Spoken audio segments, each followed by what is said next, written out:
Hello उम्मीद स्वागत है आप सभी का आपके अपने चैनल हैप्पी पेरेंटिंग में। आज के इस वीडियो में आपके लिए एक सवाल लेकर आई हूँ। यहाँ पर दो सेंटेंस दिए हुए हैं। There is one clock in the room, there are two clocks in the room. अब मुझे बताइए कि यहाँ पर जब क्लॉक के रूम में होने की बात हो रही है तो देयर के साथ इज़ क्यों लगा है और देयर के साथ आर क्यों लगा है। चलिए छोड़िए, एक और सेंटेंस में बात करते हैं। There is a crow on the tree, there are many crows on the tree. यहाँ पर भी देयर के साथ इज़ है तो यहाँ पर देयर के साथ आर है, ऐसा क्यों। यही सवाल बच्चों के मन में भी आता है कि क्यों कभी देयर के साथ इज़ लग जाता है और क्यों कभी देयर के साथ आर लग जाता है। तो इसका बहुत ही छोटा सा आंसर है, बहुत ही सिंपल सा आंसर है, जिसकी मदद से आप अपने बच्चे को सिखा सकते हैं कि कहाँ पर देयर के साथ इज़ लगना है और कहाँ पर देयर के साथ आर आता है। तो चलिए फटाफट से वीडियो को शुरू करते हैं। सबसे पहले तो बच्चे को ये समझाना है कि we use there is and there are to say that something exist. यानी कि जब हमें ये बताना है कि कुछ चीज़ मौजूद है तो वहाँ पर देयर के साथ लगाना है इज़ या फिर देयर के साथ लगता है आर। ठीक है, ये तो बात हो गई कि देयर इज़ और देयर आर क्यों लगता है। अभी नेक्स्ट है कि कहाँ पर देयर इज़ लगाएं और कहाँ पर देयर आर।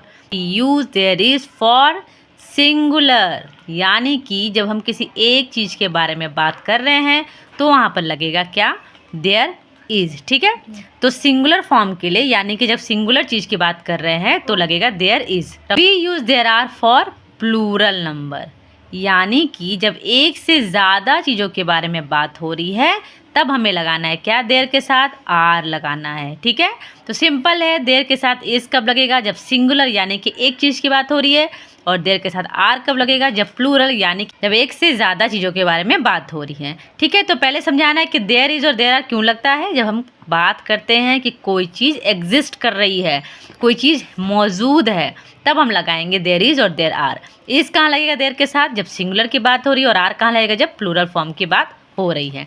अभी कुछ सेंटेंस बनाकर बच्चे को हमें इसे और ज़्यादा रिवीजन करवाना है। तो जैसे यहाँ पे कुछ सेंटेंस है, जैसे बच्चे को समझाना है। There is a car on the road, यानी जब एक कार की बात हो रही है तो हमने देयर के साथ इज़ लगाया है।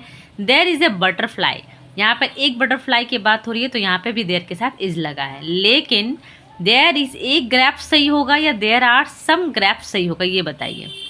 ग्रेप्स के बारे में बात हो रही है तो उसके साथ क्या लगना है, देयर इज़ या देयर आर, क्योंकि यहाँ पे तो एक ही ग्रेप्स की बात हो रही है। तो यहाँ पे अगर एक ग्रेप्स की बात हो रही है तो देयर इज़ होगा, एक मतलब एक दाना।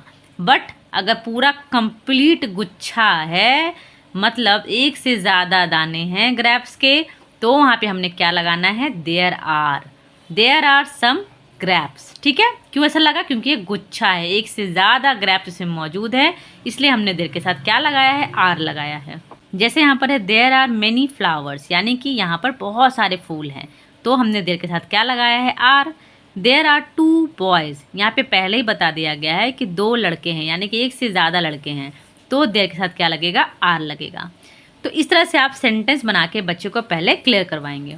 अभी एक इम्पोर्टेंट बात और है, कई बारी देयर इज़ अगर लिखना होता है तो THERE के साथ ऐसा एस रहता है, तो इसका मतलब भी देयर इज़ ही हुआ। यहाँ में हमने एपोस्ट्रोफी एस लगा के इसे शॉर्ट में लिख दिया।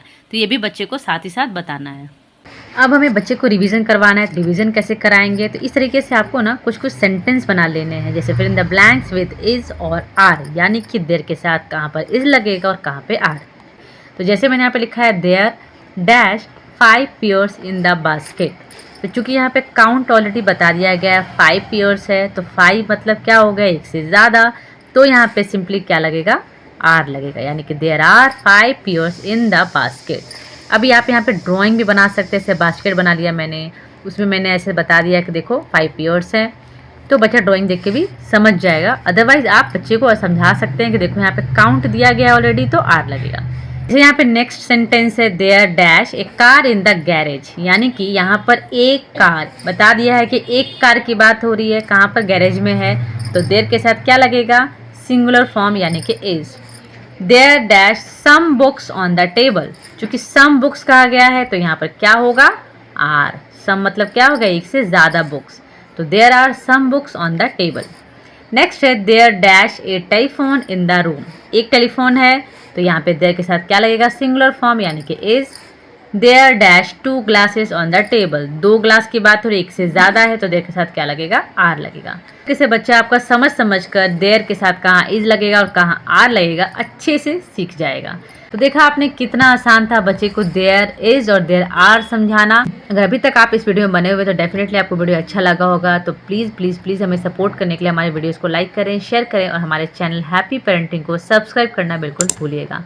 तो मिलते हैं ऐसे ही एक इन्फॉर्मेटिव वीडियोज़ के साथ। Thank you.